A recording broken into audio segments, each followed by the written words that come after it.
ಯುದ್ಧದ ಭೀತಿ ಒಂದು ಕಡೆ ಇದ್ದರೆ ಬಂಕರ್ಗಳ ತುರ್ತು ದುರಸ್ತಿಗೆ ಒಂದು ಕಡೆ ಒತ್ತಾಯ ಕೇಳಿ ಬಂದಿದೆ. ಅನೇಕ ಬಂಕರ್ಗಳು ಪೂರ್ತಿಯಾಗಿ ನಿರ್ಮಾಣವಾಗಿಲ್ಲ, ಸರಿಯಾಗಿ ಅದು ಸೇಫ್ ಅಲ್ಲ, ಅಪೂರ್ಣಗೊಂಡಂಥ ಬಂಕರ್ಗಳನ್ನು ನಿರ್ಮಾಣ ಮಾಡಬೇಕು, ಪೂರ್ಣ ಮಾಡಿ ಅಂತೇಳಿ ಮನವಿ ಬರ್ತಾ ಇದೆ.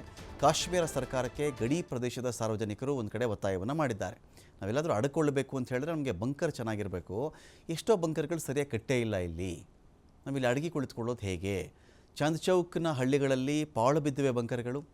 ಪಾಕ್ನ ಚೆಕ್ ಪೋಸ್ಟ್ಗಳಿಂದ 500 ಮೀಟರ್ ದೂರದಲ್ಲೇ ಇರ್ತಕ್ಕಂಥ ಬಂಕರ್ಗಳಿವೆಲ್ಲವೂ ಕೂಡ ವಿದ್ಯುತ್ ಇಲ್ಲ, ನೀರಿಲ್ಲ, ಶೌಚಾಲಯ ಇಲ್ಲ, ಕೆಲ ಬಂಕರ್ಗಳಿಗೆ ಛಾವಣಿ ಕೂಡ ಇಲ್ಲ. ಈಸಿಯಾಗಿ ಟಾರ್ಗೆಟ್ ಮಾಡಿ ಹೊಡೆದ್ಬಿಡ್ಬಹುದು ಅದನ್ನು ಅಂತ. ಬಂಕರ್ ಕೊಟ್ಟಿದ್ದಾರೆ ಸರಿ, ವ್ಯವಸ್ಥೆ ಬೇಕಲ್ಲ. ಅಲ್ಲಿ ಒಂದು 5 ದಿನ ಇರೋ ಪರಿಸ್ಥಿತಿ ಬಂತು, 3 ದಿನ ಅಲ್ಲೇ ಇರಬೇಕಂತ ಪರಿಸ್ಥಿತಿ, ನಿರಂತರ ದಾಳಿ ಆಗ್ತಾನೇ ಇತ್ತು. ಆಚೆ ಬರಬೇಡಿ ಅಂತ ಹೇಳಿರ್ತಾರೆ. ಊಟ ಬೇಕು, ಶೌಚಾಲಯ ಬೇಕು, ಒಂದೊಳ್ಳೆ ಛಾವಣಿ ಇರಬೇಕಲ್ಲಿ, ನೀರು ಬೇಕು ಕುಡಿಯೋಕೆ ಅವ್ರಿಗೆ, ಅಟ್ಲೀಸ್ಟ್ ಇಷ್ಟು ವ್ಯವಸ್ಥೆಗಳಿಗೆ ಇರಬೇಕಲ್ಲ. ಅರ್ಧಂಬರ್ಧ ಕಟ್ಟಿಬಿಟ್ಟು ಬರೀ 500 ಮೀಟ್ರ್ ದೂರ ಅಲ್ಲಿಂದ ಗಡಿಯಿಂದ ಚೆಕ್ ಮಾಡಿಕೊಂಡಾಗ ಸೊ ನಮ್ಮ ಸ್ಥಿತಿ ಏನು ಅಂಥೇಳಿ ಆ ಜನಗಳ ಒಂದು ಕೂಗಿದು. ಝೋರಾಫಾಮ್, ಮಹಾಶೆ ಡೇಕೋಥೆ, ಬುಲ್ಲಾಚಾಕ್, ಮಂಗುಚಾಕ್, ಅಬ್ದುಲ್ಲಿಯನ್, ಕೊರೋಟೋನಾ ಕಾಲನ್, ಪಿಂಡಿ, ಕೊಟ್ಲಿಶಾ ದೌಲಾ, ಪಿಂಡಿ ಚರಕನ್, ಸಾಯಿ, ಟ್ರೆವಾ ಸೇರಿದಂತೆ ಗಡಿಯುದ್ದಕ್ಕೂ ಆ ಭಾಗದ ಎಲ್ಲ ಕಡೆಗಳಲ್ಲಿಯೂ ಕೂಡ ಈ ಕಳವಳ ಇಲ್ಲಿ ವ್ಯಕ್ತವಾಗ್ತಾ ಇದೆ. ಕಳಪೆ ಬಂಕರ್ಗಳು ಇಲ್ಲಿ ಯಾಕಿವೆ ನೋಡಿ. ಜಮ್ಮು ಕಾಶ್ಮೀರ ವಿಭಾಗದಲ್ಲಿ ಇದುವರೆಗೂ 7,923 ಬಂಕ್ಗಳನ್ನು ಪೂರ್ಣ ಮಾಡಲಾಗಿದೆ. 6,964 ಬಂಕ್ಗಳಿದ್ದೆಲ್ಲ ಇದು ವೈಯಕ್ತಿಕ ಅವರವರೇ ಕಟ್ಕೊಂಡಿರೋದು.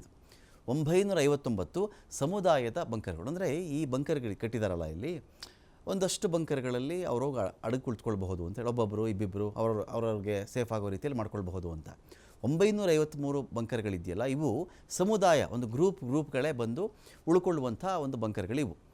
ಪೂರ್ಣ ನಿರ್ಮಾಣದ ವಿವಿಧ ಹಂತಗಳಲ್ಲಿ 9,905 ಬಂಕರ್ಗಳ ಕೆಲಸ ಆಗಿದೆ. ಇಲ್ಲಿ ಮಂಜೂರಾಗಿರ್ತಕ್ಕಂಥ ಸಂಖ್ಯೆ 13,029, 14,031 ಸಮುದಾಯದ ಬಂಕರ್ಗಳಿದರಲ್ಲಿ. ಕ್ರಮವಾಗಿ 8ರಿಂದ 40 ಜನರಿಗೆ ಇಲ್ಲಿ ಆಶ್ರಯ ಕೊಡಬಹುದು ಅಂತ ಅದನ್ನು ಆ ಥರ ಡಿಸೈನ್ ಮಾಡಿದ್ದಾರೆ. ಅಲ್ಲಿ ಹಳ್ಳಿಗಳಲ್ಲಿ ತಾವೇ ಬಂದು ಅನೇಕರು ಬಂದು ಇಲ್ಲಿ ಬಂಕರ್ಗಳು ಇದೀಗ ಸೇರಿಕೊಳ್ತಾ ಇದ್ದಾರೆ. ಅಕಸ್ಮಾತ್ ಏನಾದರೂ ಏನಪ್ಪ ಗತಿ ಅಂತೇಳಿ ಅವರೇ ಬಂದು ಸ್ವಲ್ಪ ಅಲ್ಲಿದ್ದಂಥ ಧೂಳನ್ನೆಲ್ಲ ಕ್ಲೀನ್ ಮಾಡಿಕೊಂಡು ಅವರೇ ಇದೀಗ ಸೇರ್ಕೊಳ್ತಕ್ಕಂಥ ಕೆಲಸವನ್ನು ಮಾಡ್ತಾ ಇದ್ದಾರೆ.